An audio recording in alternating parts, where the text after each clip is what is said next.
Yeah, it worked. Hear me? Awesome. Cool. So we don't have much time, and I've got a lot of stuff to talk about. So, resolution: transgenderism should be considered a mental disorder. I'm going to start off with definitions. An English word ending in ism usually means either a political philosophy or school of thought or a disease.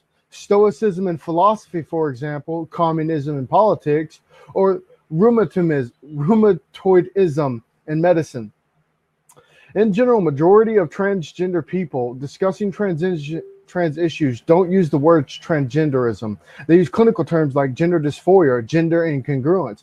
We talk about transgender identity and transgender men and women, transgender people, right? So, transgenderism, assigning someone's sex is based on biology, chromosomes, anatomy, and hormones, but a person's gender, the inner sense of being male or female or both, doesn't always match that sex. Transgender people say that they were assigned a sex that isn't true or who they are. Mental disorder. Mental illnesses and mental disorders are health conditions involving changes in thinking, emotion, or behavior, or a combination of these. Mental illnesses are associated with distress and or problems with functioning in social and work activities. American Psychiatric Association. Burdens, which refers to the behaviors not matching the gender norms or stereotypes of the gender assigned at birth. Examples of gender nonconformity, also referred to as gender expansiveness or gender creativity, includes girls behaving and dressing in ways more socially expected of boys or occasionally cross-dressing in adult men. Gender nonconformity is not a mental disorder. Gender dysphoria is also not about being gay or lesbian. I only have 10 seconds left. I'm not going to build my statement up, but I would like to thank everybody for being here and watching this debate.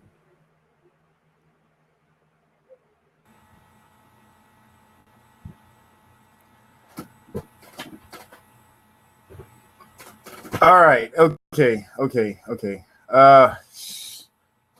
You know what? I'm going to let you go ahead and go to your first point because that was only 2 minutes. So I'm going to let you go and give you like a full 4. So that way it at least kind of matches the 5 you're supposed to have on your first round. Cool.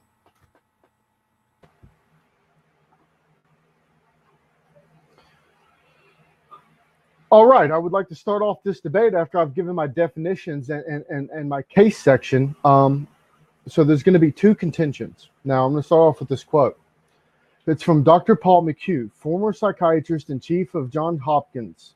He stated that transgender person's disorder, said Dr. McHugh, is in the person's assumption that they are different from the physical reality of their body, their maleness or femaleness as assigned by nature. It is a disorder similar to a dangerously thin person suffering from anorexia, who looks in the mirror and thinks they are overweight, said McHugh. With that, contention 1. Currently identified in the mental disorder under DSM-5 and the American Psychiatric Association, stating such gender dysphoria involves a conflict between a person's physical or assigned gender and the gender for which he or she identify. People with gender dysphoria may be uncomfortable with the gender they were assigned, sometimes described as being uncomfortable with their bodies, particular developments during puberty, or being uncomfortable with the expected roles of their assigned gender. The Diagnostic and Statistic Manual of Mental Disorders, DSM-5, provides one overarching diagnosis of gender dysphoria with a separate specific criteria for children and adolescents and adults. In adolescents and adults, gender dysphoria diagnosis involves a difference between one's experienced and expressed gender and their assigned gender, and significant distress or problems functioning. That goes back to that definition that I gave for mental illness and why it is a mental illness and why you should affirm my resolution.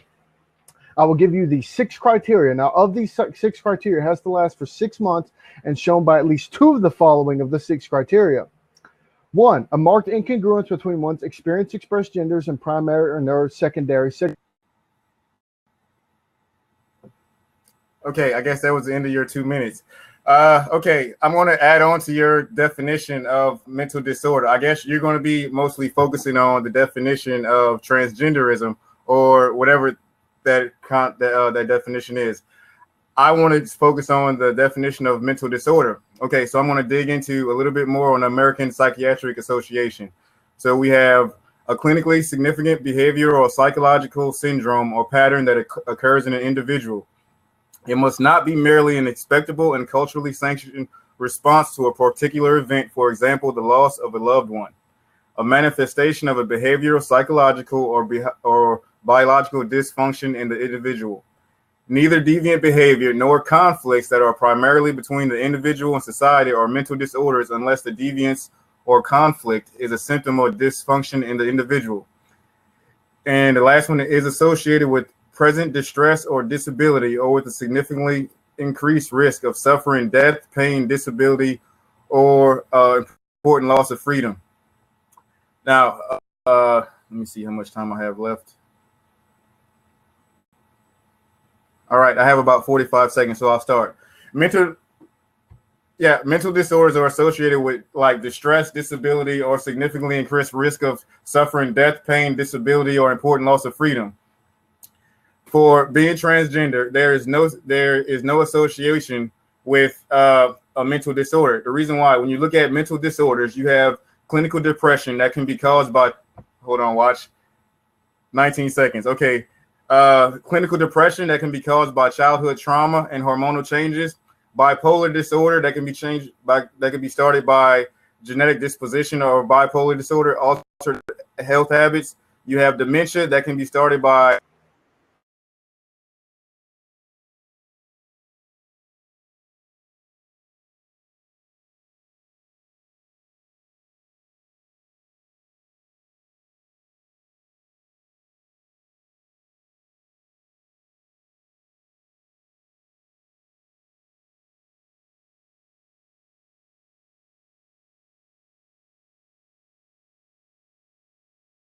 this is not completely messed up. Okay, transgenderism has no mental or psychological cause.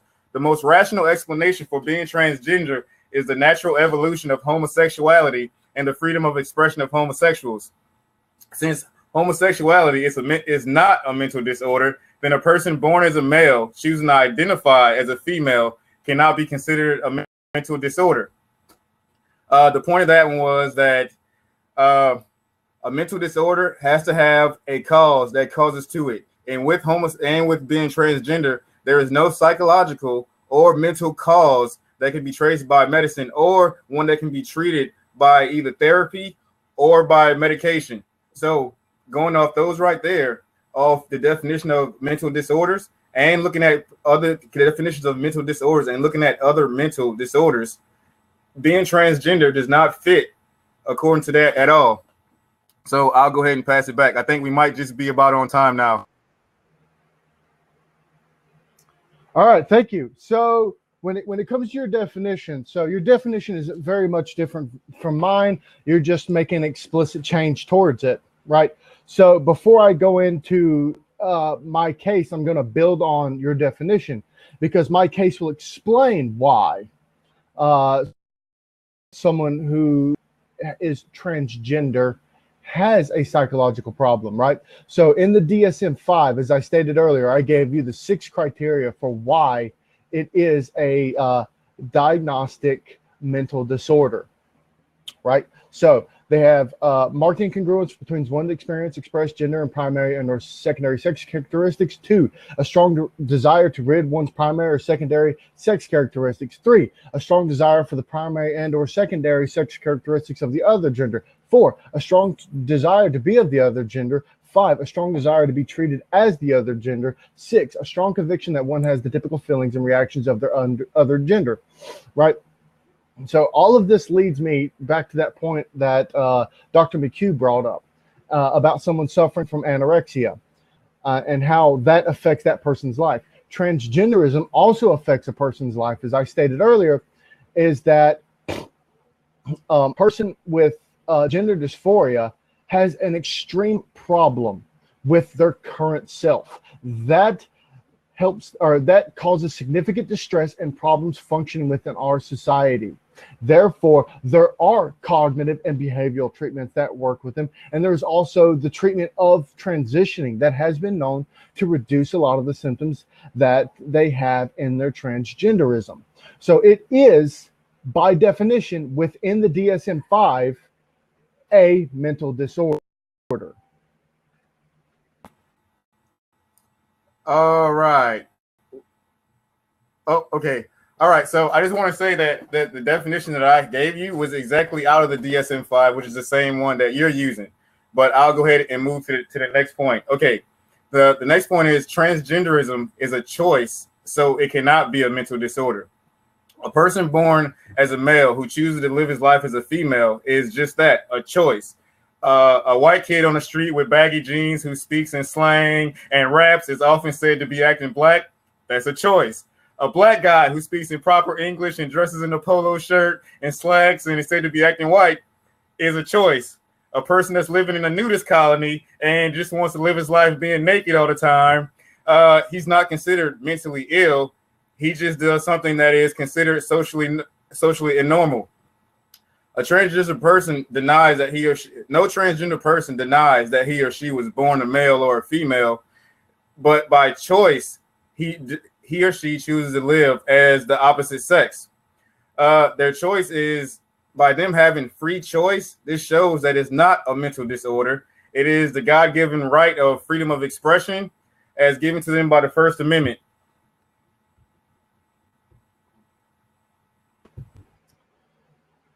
Okay.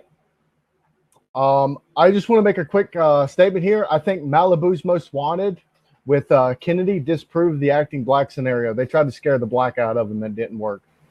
So my second contention that I'm going to build upon is the literature involving transgenderism is so shallow that as right now, there's no way to make the case with respect to the opposite.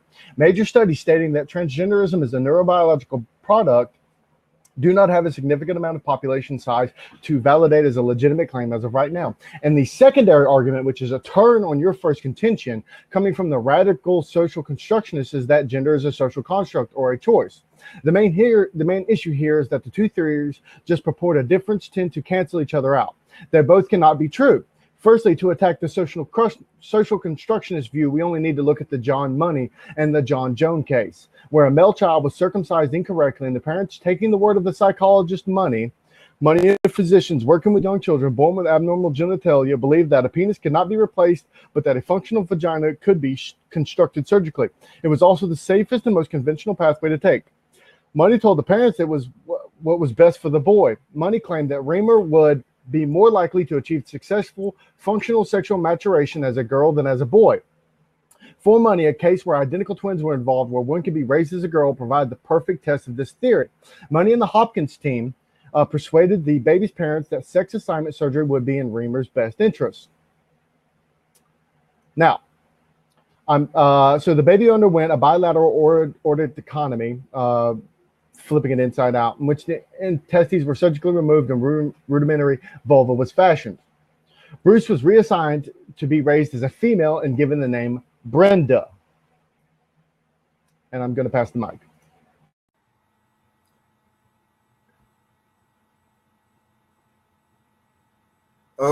Okay. All right. So adding on to what you said. Okay. So I want to show you that transgenderism is not a mental disorder. It is more closely defined to a socially deviant behavior. Okay, mental disorders can cause harm to a person's self, physically or mentally. Since being transgender does not do that, it is more accurately defined as socially deviant behavior. The definition of socially deviant behavior is defined as unacceptable behavior dealing with a person's politics, religious practices, or sexual practices. And in plain English, it's the departure from societal norm. It is expressly seen as conflicts that are primarily between the individual and society, which is exactly where we are as a society with transgender. It's not causing mental harm to the person being transgender. It's not causing physical or mental harm to the person being transgender. It is simply out of the societal norm. Like when you look at Rachel Dolezal, I can't really pronounce the name, the NAACP chick. She was the director that identified as being black. She doesn't have a mental disorder. Her dressing and acting and choosing to identify as black is not a mental disorder, nor did anybody ever say it was a mental disorder. It was just identified as socially deviant behavior. A person with male genitalia identifying as a woman is the exact same thing. It's a person's choice to dress and act as a woman, not that it's anything else. So with 19 seconds left, I'll go ahead. All right. So back to the story about the Reamer kid, right? So everybody was remembering that the Hopkins kid persuaded it. They did sex assignment surgery, right? So at the age of 22 months, he got the rudimentary fashion. Okay, so Bruce was assigned to raised as a female and given the name Brenda. Long story short, contrary to Money's reports, when living as Brenda, Reamer did not identify as a girl. Neither frilly dresses nor female hormones made him feel female. By the age of 13, Reimer was experiencing suicidal depression, and he told his parents that he would like to take his own life if they made him see John Money again. After transitioning back to male and marrying at the age of 38, he blew his head off with a sawed-off shotgun. All right. So I was going to build a case on neurobiology, but that doesn't seem to be the case because you're taking that social constructionist view and talking about it being socially deviant behavior. But that's not necessarily correct either. So if we looked at the stats about people who identify as transgender, right? 700,000 people identify. The first year transitions were practiced in 1966. The number of companies with healthcare workers is 207. The percentage of transgender people who have attempted suicide is 41%. That is a huge number. And again, this comes from Marie Claire culture, right? So it's ridiculous to say that it's not a problem when there's such a huge epidemic of suicide that comes along with it. Suicide, familial abuse, substance abuse, and other things that we can link with other mental illnesses also go along with transgenderism, which leads to the point that it is a mental disorder, specifically when we talk about what DSM-5 has set up for the criteria for it to be a mental disorder. Okay, so what I want to say is, okay, I was making sure, man, we have like 32 minutes left. Wow. Okay, all right, so I guess I can slow down a little bit. The important thing of everything you just said, and it goes back to socially deviant behavior, and you remember my definition on socially deviant behavior. Now, like I said, I am getting these definitions from the same DSM-5 that you're getting yours from. However, like I said, it is a mental is socially deviant behavior. It is not a mental illness. Socially deviant behavior is defined as unacceptable behavior dealing with the person's politics, religious practices, or sexual practices. So when you're talking about the suicide rate and everything else that goes with it, it's not being transgender that causes those issues. It is the outlash of not being lined up with society that causes this depression and this sadness. It is the fact that when a person is scared to come out, they can't come out. It's the fact that when a person has to tell their parents, they're not socially accepted. When a person has to tell their friends, they're not socially accepted. It's not the fact of being transgender that causes the depression and the anxiety and everything. Because if I bet those stats that you just quoted are not, they're not taking account which ones were in transgender allowing families versus those who are homophobic, for lack of a better term. So I want to say that exactly what you just said kind of went even more to my point of it being socially deviant behavior as opposed to a mental disorder, because exactly that it lines up with these people are committing suicide because it is society that is putting pressure on these people that what they are doing is wrong. Okay, so there's a fundamental flaw in your argument, right? So you're trying to have your cake and eat it too. You said that these people have a choice. They choose to make these transitions. They choose to come out of that. But you state that society treats them so bad for it. Why would someone choose to do that unless there's a legitimate either biological or a neurobiological claim to be made, right? So we have to look at it like your arguments contradict themselves. Either it's a choice and most people would choose not to deal with that problem with their family and society, or it's not a choice and the family and society just react upon it. Now, I'm saying that it's the second scenario that is far more likely, especially when we base it off the current literature that I've read off to everyone, right?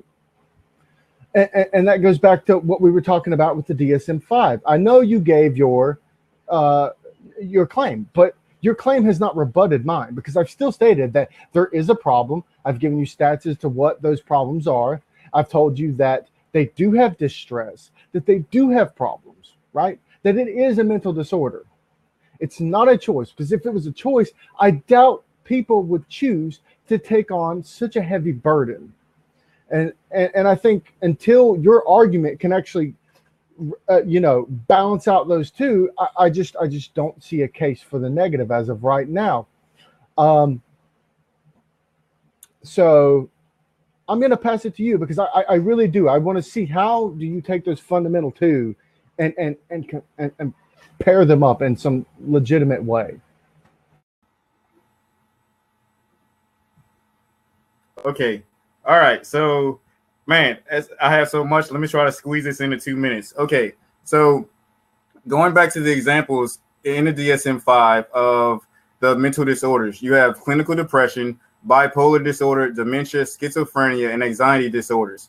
Those are ones that either cause physical or mental harm to the person or to the public or the people around them. Transgender, by definition, does not align with any of those definitions. The people, it's hard. You can't say that why would a person choose to be transgender if they knew it was going to do that. There's too many different stats that you would have to quote in order for you to kind of go against my point. Like for example, I'm going to hold my one little last card. Okay, so you have a person that's transgender. The fact that that person is being transgender does not cause the depression. That is not what it is. It's when that person makes the choice that he or she wants to let other people know what. Okay, it's the fact that when that person decides to let other people know, it is society that causes that depression. And that's my point. You keep trying to say that by definition, it is being transgender does not cause harm to the person or to their surroundings. It is only through society that they put the pressure on a person that being transgender or being gay or being anything else that's not normal in society, that's the pressure that applies it. It is not being transgender. It is the external influences of other people about those people being transgender. You could almost say that the fact that other people are being bigots is what's putting those people and making those people being depressed. It's the same thing. Right. No, I get what you're trying to say, but there's still that fundamental contradiction, right? If it is a choice, people would not choose to go through the bigotry and the problems, right? That's why I'm saying, like, for instance, let's give an analogy. I'm a white man. I'm discriminated on a lot at university. And I'm sure you've felt your fair share of discrimination for your ethnicity, right? Those are not choices that we've made. I was born white, therefore I will have that damage happening. You were born black, you will have that done to you. Someone's born transgender, they will have to deal with that fact. How society treats them, even if in a negative or a positive, is just a part of life. That cannot quantify the levels of suicide rates. It cannot. We can look at studies based on veterans. We can look at studies based on ethnicities, right? White people, way higher suicide rates than every other ethnicity by a long shot in America. I do want to say that. But in general, white people are more prone to suicide by a standard deviation or more. So it's hard for me to say that if we take into account white privilege and being in a society that fundamentally favors whiteness, how could we carry that over in saying that black people have a lower suicide rate and not apply that exact same argument for transgenderism? It doesn't make sense. It does not account for variables at a high enough level. And you have to square that circle here, because until then, that you're still fighting that contradicting flaw.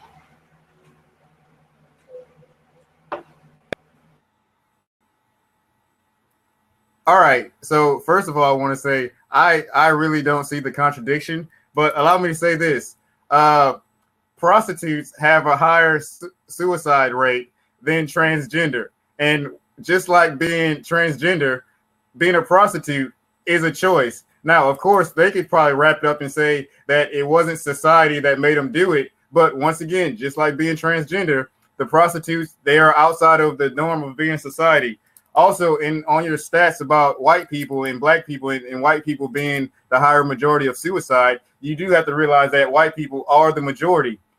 And I want to go into something, and shoot, you know what? Another point I have, there's no way that I can sum this up in a minute. So I'll just tap dance for about a minute and say, by definition, and unless you can prove to me that the people that are committing suicide in this suicide rate is based off of them being strictly transgender, as in this person is 6, is transgender, and is completely isolated from either loving parents or homophobic parents, and then they committed suicide, you need a delta, some kind of way to make your claim that it is being transgender that is causing these people to commit suicide. Because, however, I would tell you that with the amount of bashing and society being against transgender people, it is that's what's causing the depression, and that's what's causing the suicide. And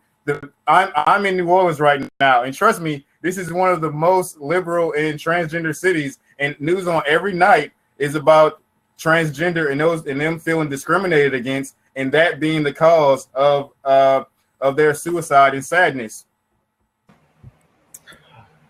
Right, but no study ever done within the limits of psychology has ever stated that bullying and other things cause suicide, right?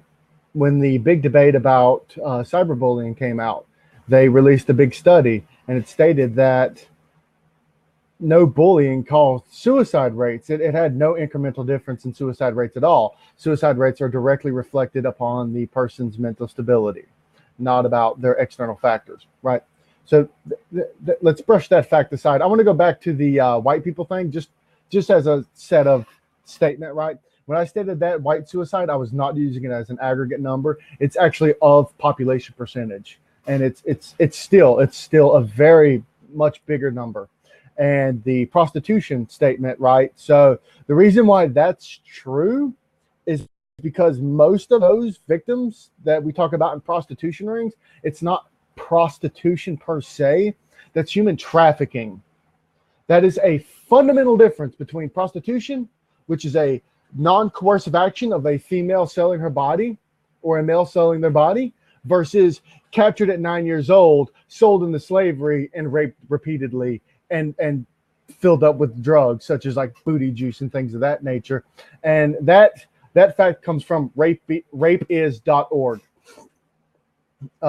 With that being said, again, you rail on your definition, but your definition comes from somewhere that already labels gender dysphoria and transgenderism as a mental disorder. So you still have yet to prove with your own definition how that's wrong, considering it is the status quo. It is already stated as such, and I have given you the reasons why already.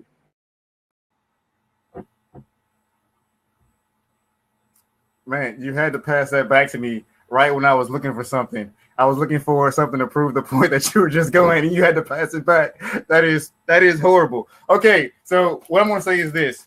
All right, I just want to say something. Okay. In the media in the last few years, there have been numerous cases of transgender and their rights to use the bathroom. According to their post-transitional sex, the fact that they are able to use the bathroom assigned to their birth sex, then change to the bathroom when the court says they can, or go back to the original bathroom when the court says they can't, shows lucid thought. Okay, the ability to wait for an official ruling by a court of law shows lucid thought, not lacking any mental faculties. The grounds for awarding, just so you know, the grounds for awarding temporary insanity plea for first-degree murder, if the murder was the product of mental disease or mental defect, also the ability to know right from wrong. But you trying to categorize transgenderism as a mental disorder, a person who commits a murder and pleads temporary insanity by way of being transgender should be not sent to prison, but sent to therapy. If you were sitting on a jury and someone pled temporary insanity by way of being transgender, would you accept that being transgender is a mental disease or a mental defect, or not knowing right from wrong? A sentence and sentence the individual to a psychiatric hospital. Would you do that, or would you say no, that's BS?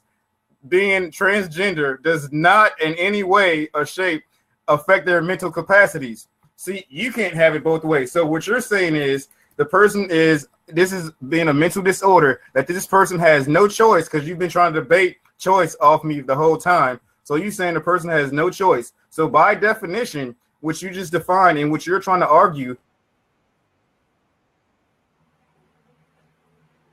Passed it to me. All right, you passed it to me. Hold on.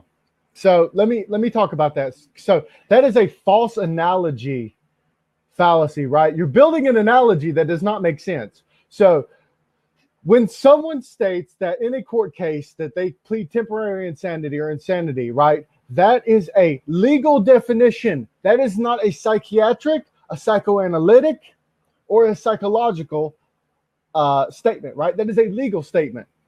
So, for instance, mass serial killers do not get temporary insanity, and they do not get insanity. Why? Well, we know that they're psychopathic. We know that they have schizophrenia. We know that they deal with these other mental disorders, but that doesn't mean that they get away with it, because they do have the faculty to know right from wrong. That's what that statement of insanity is, right? So that's not analogous to this at all. So we're just going to dismiss that and say it never happened and move on from it. So, and I want to go back to the William Institute of Law of UCLA.com or UCLA.edu, right? And in this, it gives a really, really big section of studies, and it talks about suicide attempts and stressors related to anti-transgender bias. And at the end of the day, it states that there is no significant way to tell that if anti-transgender bias and suicide attempt prevalence varied little according to the level of the victimization that occurred. So, once again, I state from this big meta study, that it's not external factors. It is an internal factor, as with all other suicide attempt cases, that it's an internal factor based on some mental problem.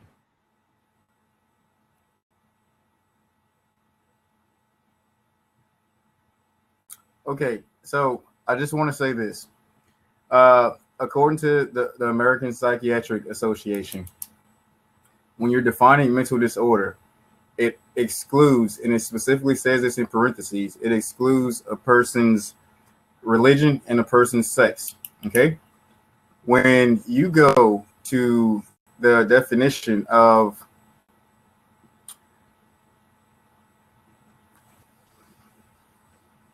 socially deviant behavior, it is defined as unacceptable behavior dealing with the person's politics, religious practices, or sexual practices. The only cause that can be seen, because it doesn't have a cause, just like schizophrenia or other those, and I read off those definitions at the beginning, how according to the American Psychiatric Association, that clinical depression, bipolar disorder, dementia, schizophrenia, and anxiety disorders all come from some kind of cause. And this cause can be treated either through medicine or through therapy. Being transgender, there is no such cause that can be treated beforehand.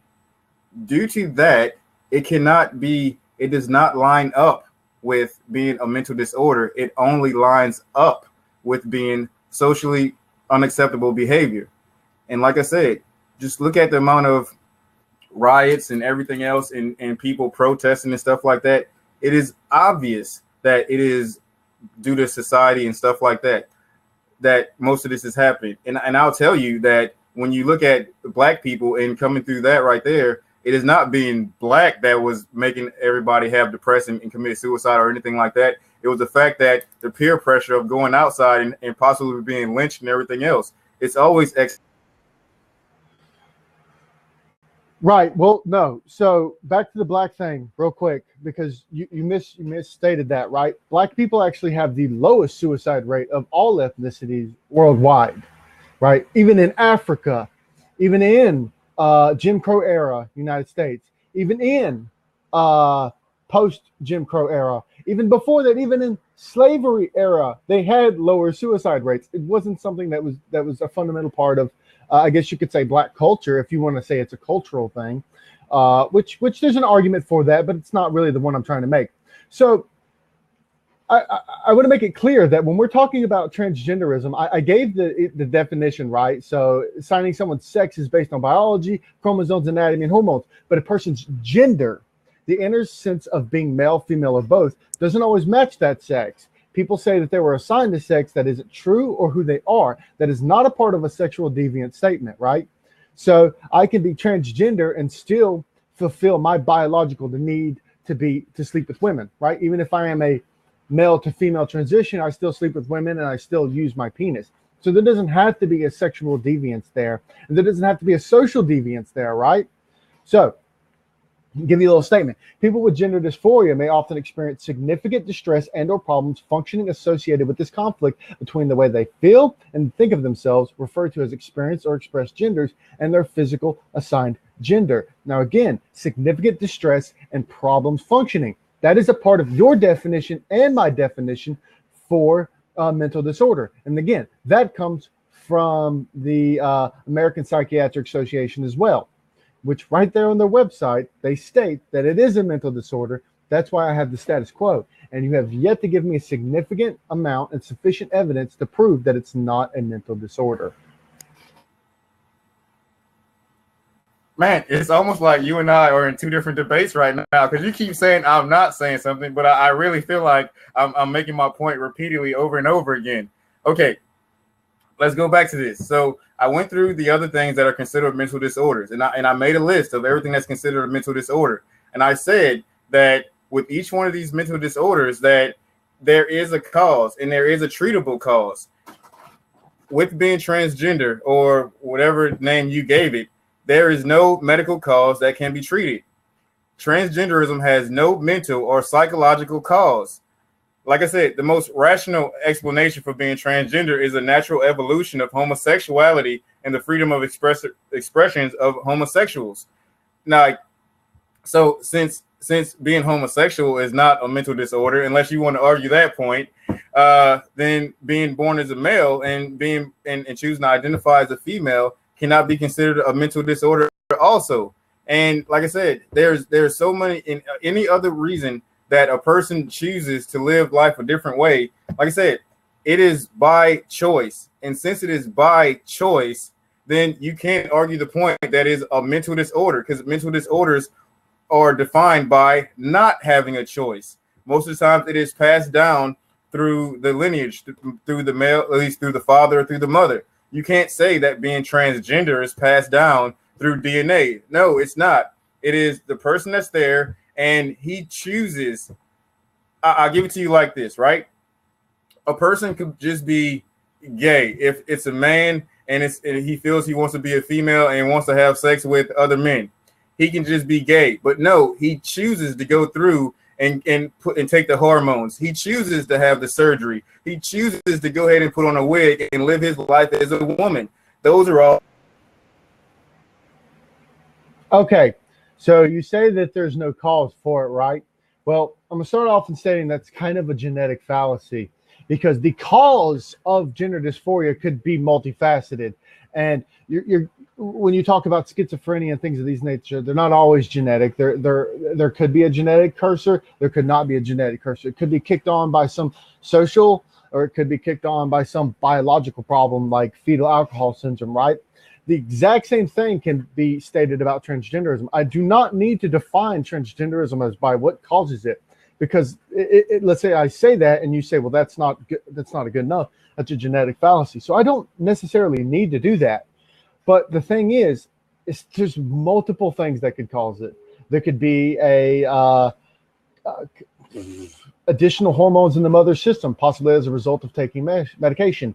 The fetus insensitivity to the hormones known as androgen insensitivity syndrome.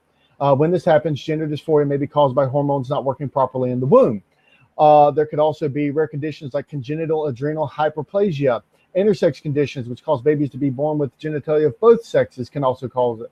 So there is causes. They're just I just don't necessarily need to talk about them because we know that there is a cause, because we know that it's already been defined in the DSM as a mental disorder, and trying to attack that would just be simply a genetic fallacy. So there's no reason to even go into that. That was the purpose of me not going into that. And I gave you what causes it. I gave you plenty of biological reasons. But here's the thing: biological reasons would not even still state it, because even if it is true, it still falls under DSM-5 as a mental disorder, even if it's biology. For instance, an analogy of mental illness: anxiety. Everyone feels anxiety, but when it detracts or impedes someone's ability to live, that cause of anxiety is real and present in normal people. But it got you. It's got me a few times, the timer. So, okay. All right. So my thing that I love to say is facts, not feelings. Okay. All right. So the reason why it's important that you bring up a cause to being transsexual is because by the American Psychiatric Association, mental disorders have causes that can be treated. So if the American Psychiatric Association says that by definition, mental disorders have causes, and each mental disorder that they have has a list of causes, and for transsexuals, you say, I like that. You said it could be treated by this, or it could be treated by that. That means at this point, at this time, as we sit here, there is no definable cause for being transgender. So like I said, so if by mental disorders, there's definitions, and that it says it can be caused, and by the American Psychiatric Association, it says it's not based, mental disorders cannot be based off sex or religion, then being transsexual does not fit. It does not fit. You're trying to fit a square peg into a round hole.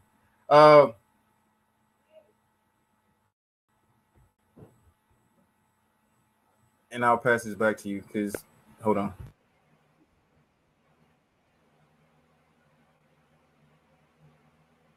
America is beautiful. Okay, so we're back. So I want to make a statement here, right? You stated that schizophrenia, I'm not going to pass it back just yet. So you stated that schizophrenia has a cause. Well, that's not necessarily true. Researchers are not certain about the significance of these changes to the brain for schizophrenia to be labeled as the disease. It's not known what causes schizophrenia, but they believe it's a combination of genetics, brain chemistry, and environment contributes to the development of the disorder. Those are the exact same statements that I made about transgenderism. So it's hard for me to take your word that the American Psychiatric Association, when I just stated what they said about schizophrenia, and they say the same thing about transgenderism, that somehow or another that there's a missing link between the two, because there's not.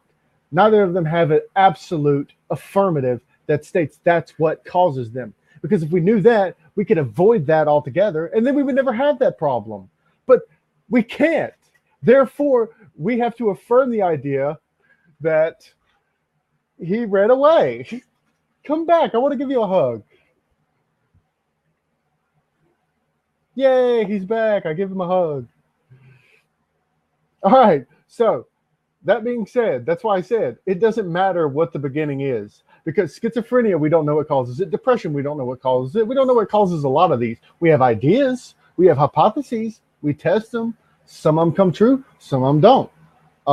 So at the end of the day, it's a genetic fallacy to really care about where it comes from when we have significant reason to believe that there is a distress that stops this person from functioning properly, which is the real definition of mental disorder.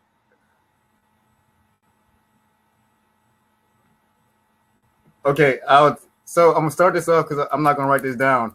I don't believe you explain how exactly you believe that being transgender causes a person to not to function normally. By definition, when I ask you, when I give this back to you, then you're gonna have to define on top of that. Once you say how transgender people don't function normally, then you're gonna have to say how you define normally. And I'm sure that's going to be a definition based off society and societal norms, which goes back to making it going back to a socially deviant behavior as opposed to being a mental disorder. I just want to say this. Transgender has no medical cause that can be treated psychologically or medically. Transgenderism is socially deviant behavior, not a thing that causes harm mentally or physically, which mental disorders do. Transgenderism, by taking the hormones, by having the surgery, all that is by choice, unlike the things that make up a mental disorder.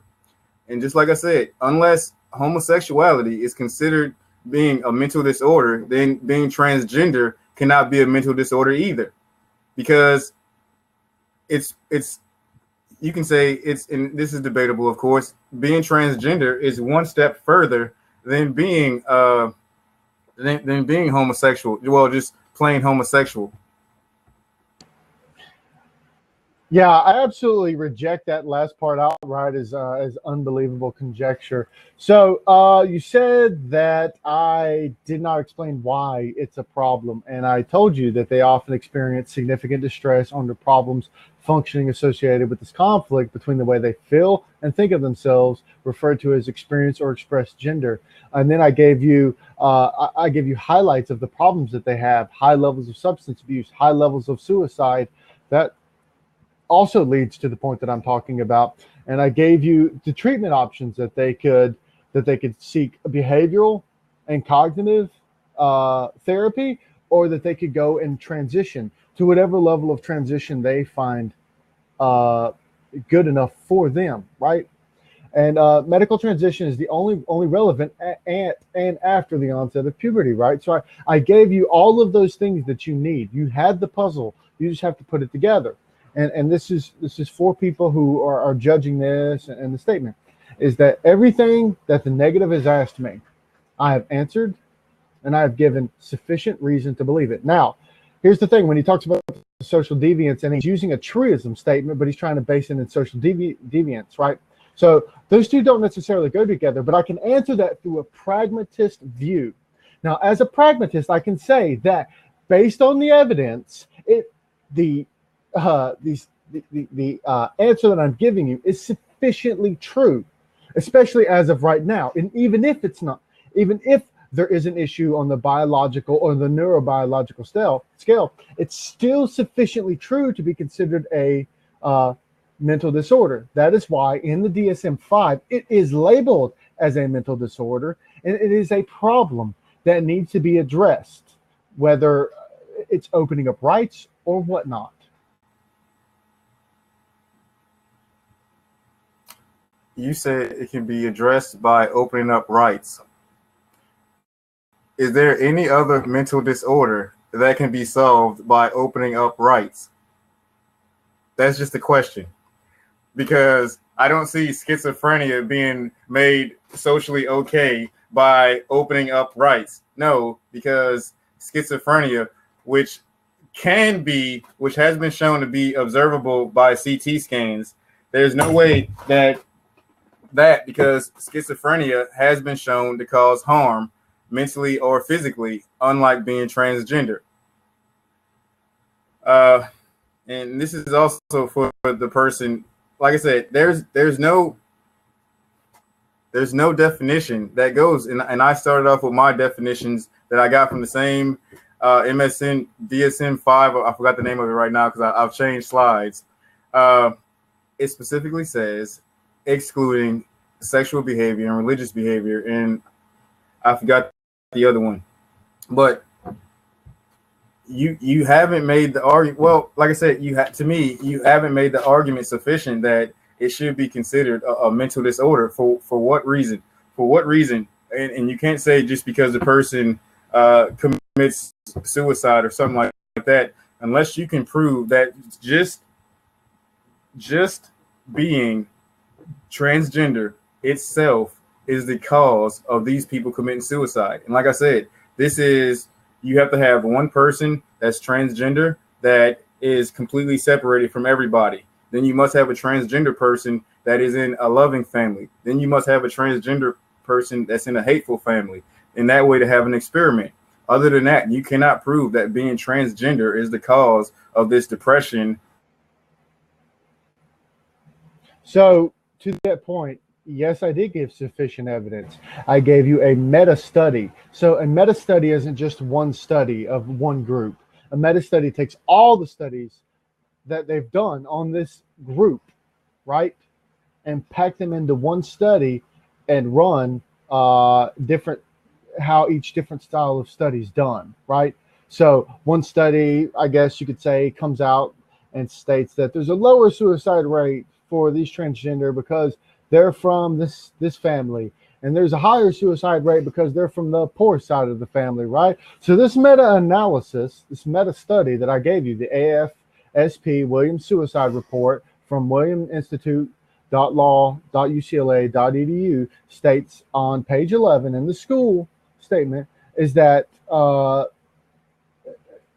that that it's not based specifically upon external factors, right? And this makes sense because it goes along with post-traumatic stress disorder, which doesn't have higher levels of suicide rate until it becomes a mental disorder, right? So it's not completely out of there. And then you talk about schizophrenia can be seen on a scan. Well, some of the newer studies that I alluded to state that there is a difference between a male, female, and transsexual brain. You can read that on Scientific American. But again, I don't need that because that does not make it any more sufficiently true, because I've already given you why it's sufficiently true.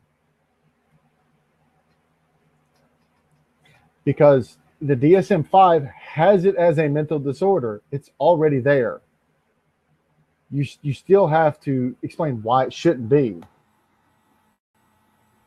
Okay, so, hey, I'll say this. The judges are going to have a field day judging this because we both like hit our time and we both have like 10 minutes left. So they're going to have a field day judging this. I wish them luck. Okay, so you brought up in your last comment, you brought up PTSD as a mental disorder.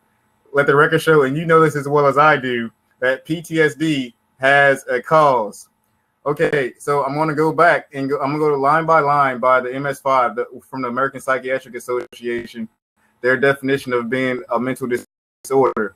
So when you look at a mental disorder, a clinically significant behavior or psychological syndrome or pattern that occurs in an individual.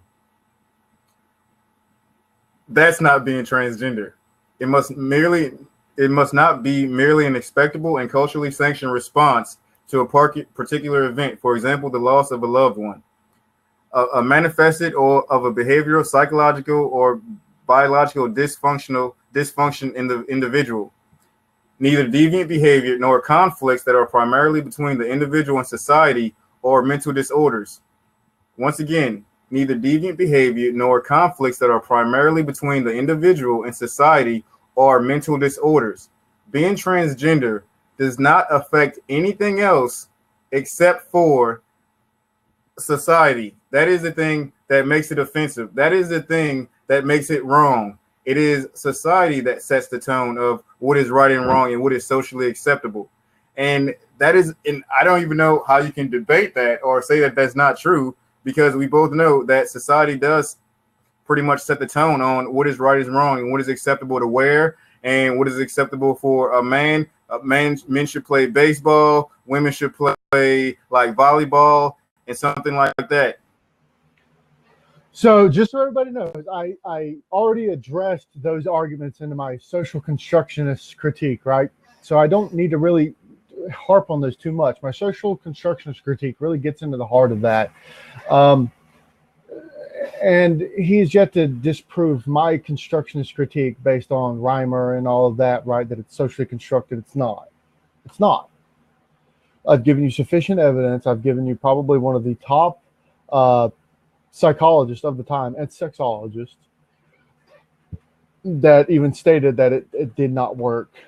And it not only did it not work, it caused serious damage, which in a pragmatist view makes it sufficiently false as a social constructionist point of view. So that's simply out. So that's not even a useful tactic. And we go back to you continuously stating this definition, right? This is really kind of dragged on and based on the same disputes back and forth. It's actually been really beautiful. But let's go back to my definition of mental illness, right? So, mental illnesses are health conditions involving changes in thinking, emotion, or behavior, or a combination of these. Mental illnesses are associated with distress and or problems with functioning and social work and family activities. It's not very much different from the DSM-5, which is a mental disorder is a syndrome characterized by clinically significant disturbance in the individual's cognition, emotion, regulation, or behavior that reflects a dysfunction in the psychological, biological, or developmental processes underlying mental functioning.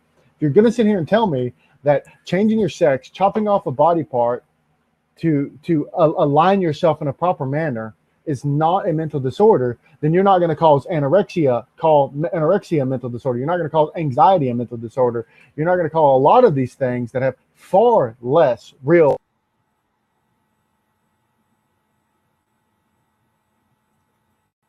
All right. Let me ask you this question.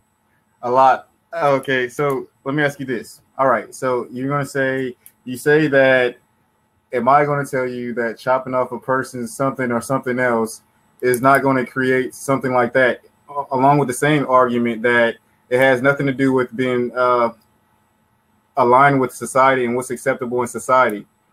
I watched a debate last night, I think it was, on circumcision. Circumcision is cutting off the foreskin. Why is it that that's acceptable? That is chopping off a part of a person's body. But however, that is aligned with society. That is acceptable by society. So there's no suicide rate on that. And that's going off exactly what you just said just now about, am I going to tell you that cutting off a body member doesn't do anything, blah, blah, blah. So somebody that's doing circumcision, or a parent that chooses to have circumcision for their kid, is not considered to be mentally unstable or having a mental disorder.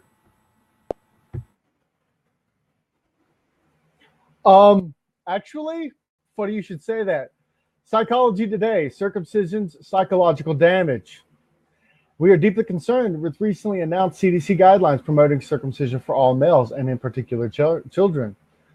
Because psychological effects on infants. Circumcision causes immediate harm.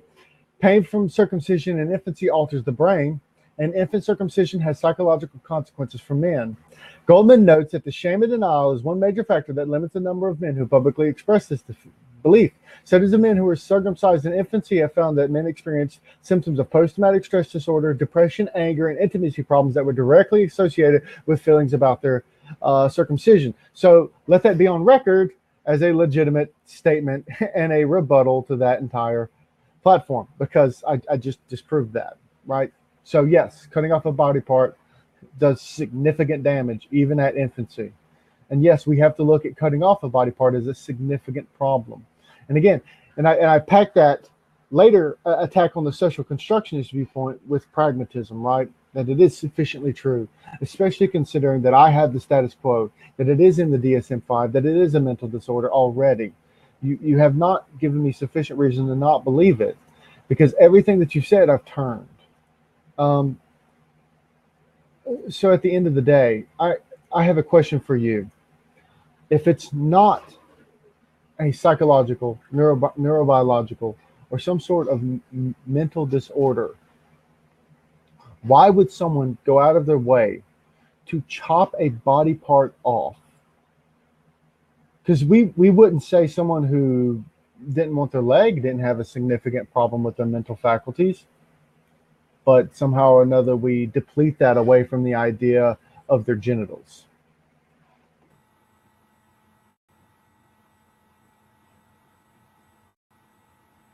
All right, I know you just passed it to me. You probably did it just because you saw my head was down, because that's the type of debater you are. Okay, so first let me say this. You said chopping off the body parts and stuff like that. Why would a person do that?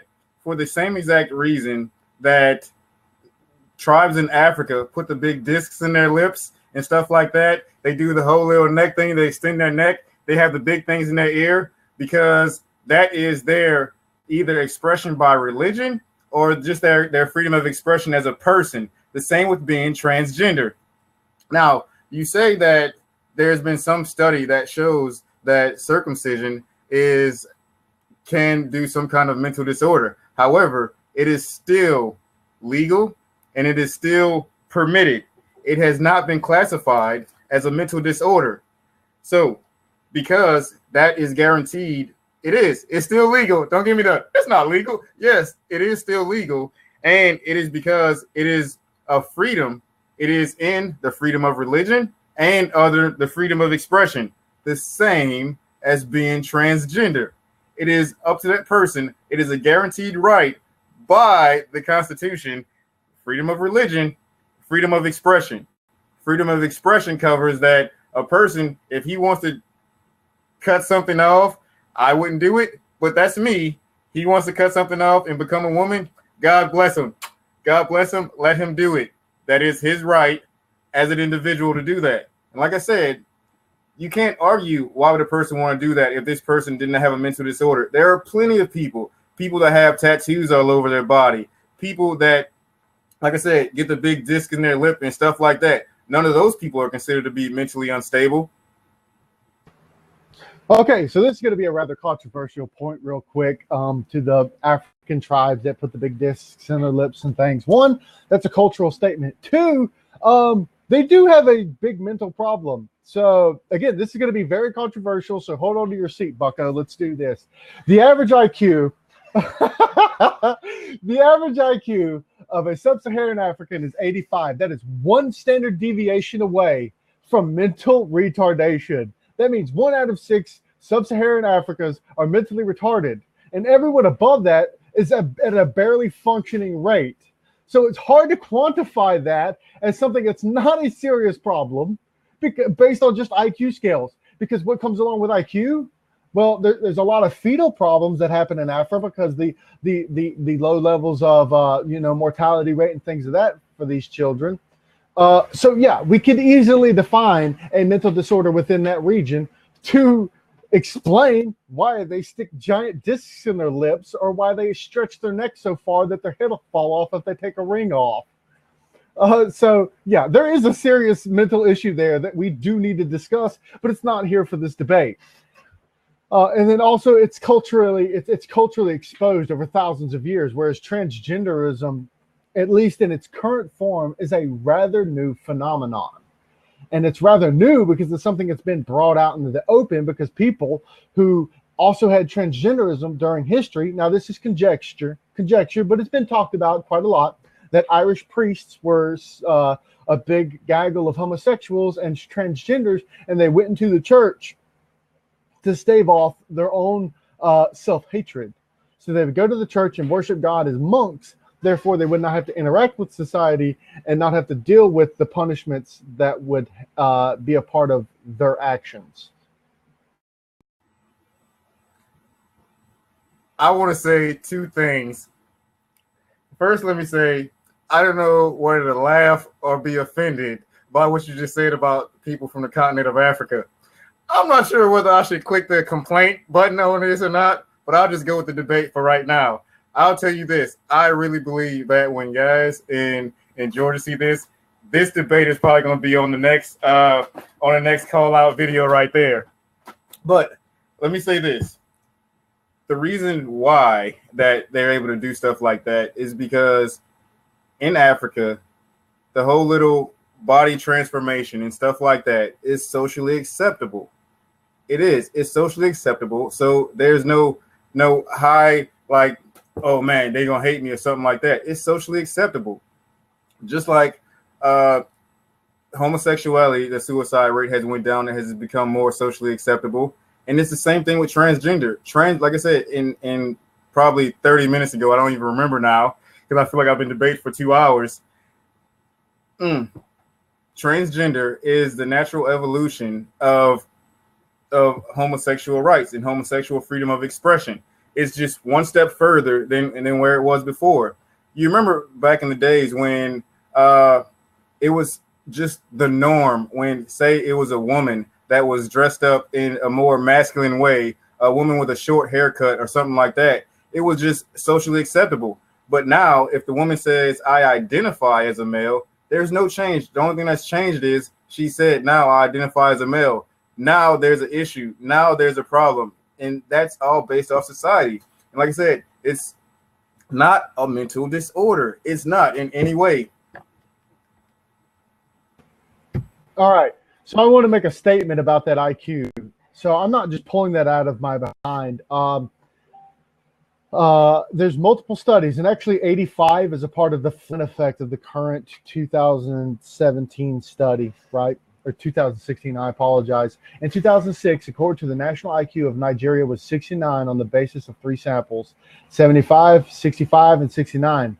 But they have not published anything in the average of Nigeria that is considerably higher than 70, 80, 81, and 76, right? So there is a Flynn effect that's happening, but again, this Flynn effect takes time and multi-generational tasks, right? So as of right now, and over half of it's an IQ of 68 as the best reading of the IQ in sub-Saharan Africa. Wickerts and colleagues, and yet another reply stated, in light of all of the IQ data, only one use of unsystemic methods exclude the vast majority of data could result in a mean IQ of close to 70. But on the basis of sound methods, the average IQ remains closer to 80. So again, we're talking about being a standard deviation from some serious problems, right? But that's really off topic, but I just want to make that clear that I'm not pulling that out and I'm not trying to be racist. That is a legitimate thing that people should be concerned about in Africa. And I just wanted to post that in there because I do really care. I like charity work there. So I'm actually going to pass it and then finish out my term with my full 4 minutes, if that's okay. Hey, I don't even know what we're talking about anymore right now. I think we're talking about peacekeeping now. But I want to say this, that IQ tests are subjective.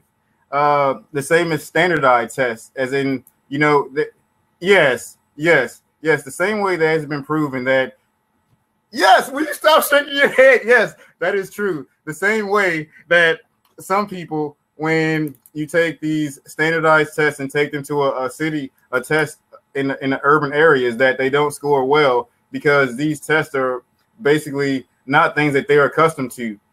Your IQ, even though we can start this debate later, IQ does not really, the IQ test does not really show whether the person has a mental disorder or not, unless you're willing to say that a person with that does the earrings or something like that, or even Americans that have the whole little piercings and stuff with the chain that goes all the way around, which is changing their bodies, even though it may not be cutting something off, because not all transsexuals cut something off. Some don't. So what about the female to male transsexuals? Is it not the same? Because are they less mentally unstable because they are not cutting something off? I don't know. So what I'm saying is, so I'm going to pass this back to you for your last 4 minutes so I can make my last notes right now for my closeout. All right, so I just want to make one quick statement. In Africa, they don't use a standard IQ test. They use a Raven's test. It depletes away from the idea of what the IQ test has in literature and verbal skills. So it is an absolute. And if you disagree with IQ, you disagree with everything that's ever happened in psychometrics. Because IQ is the foundation for psychometrics within psychology and clinicians. Right, so with that, let me go back over my case and explain why I think you, as the voter, should vote for me. So I've given you the definitions. I've explained why we call it transgenderism, because it is a clinical term, or that it is a term used as an ism in medicine. I explained transgenderism is assigning someone's sex is based on biology, chromosomes, anatomy, and hormones, but a person's gender, the innocence of being male, female, or both, doesn't always match that sex. Transgender people say that they were assigned a sex that isn't true or who they are. I gave you the definitions of mental disorder. We've been over that 100 times. I'm not going to repeat that. I gave you my contention one, that is currently identified as a mental disorder under DSM-5 in the American Psychiatric Association, stating such that gender dysphoria involves a conflict between a person's physical or assigned gender and the gender which he or they may identify with. People with gender dysphoria may be very uncomfortable with the gender they are assigned.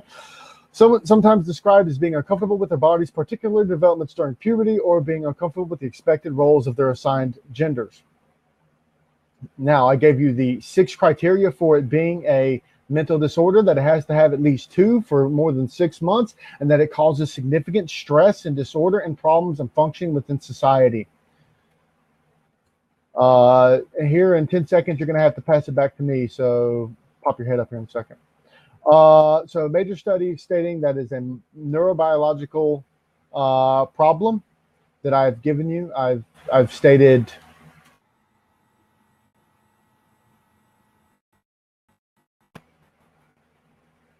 All right, I've given you sufficient reason why it is. I've explained away all of his points, right? So now I'm gonna take my breath and I'm gonna explain these last 2 minutes to the people, right? So every statement he's made, I've had a turn for it. I've had an explanation for it, and I've had good sound evidence to support why you should vote for me and why you should affirm this topic, right? So all of my links, I probably won't link them because I'm lazy like that, but that doesn't matter. At the end of the day, I've been eloquent, I've explained, and I've given you sufficient reason through a pragmatist and through a scientific method and idea as to why mental disorder or transgenderism is a mental disorder. I've given you sufficient evidence as to why my opponent's rebuttals and my opponent's social constructionist view is not relevant. I've explained why his social deviance explanation and contention is not relevant. I've given you all that you need at the end of the day for why you should vote for me. And yeah. So at the end of the day, I think I've made it very clear as to why you should vote for me. I'm letting him finish up his writing, so I'm going to ramble on a little bit more on my soapbox.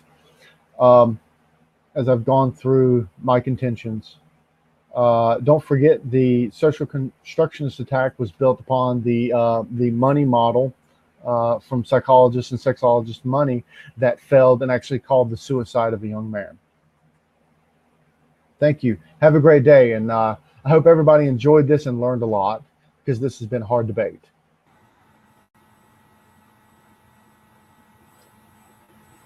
All right. I have 7 minutes, so I could almost talk really, really slow. Okay.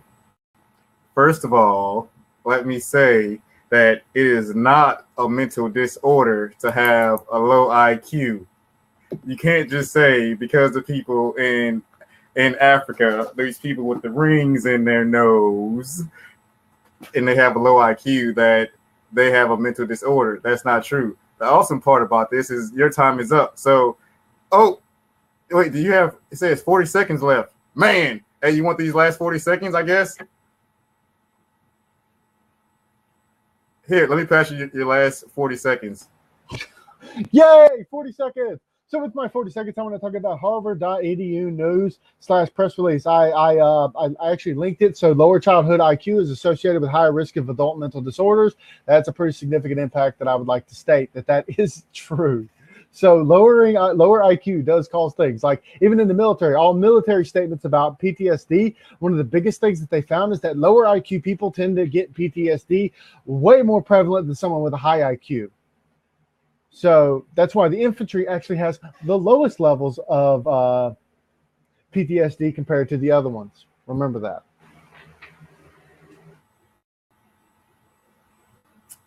Man, I don't know how I still have 6 minutes left. 6, 12, 11, 10. Hey, I just want to tell the call-out judges that I do provide bribes. And if I make it to if I make it to the final round, I'll make sure that I send PayPal. I'll send PayPal money to all the judges just in case. I just want to say that. Okay, with that being said, with my 5 minutes and 47 seconds left, okay, I want to say this.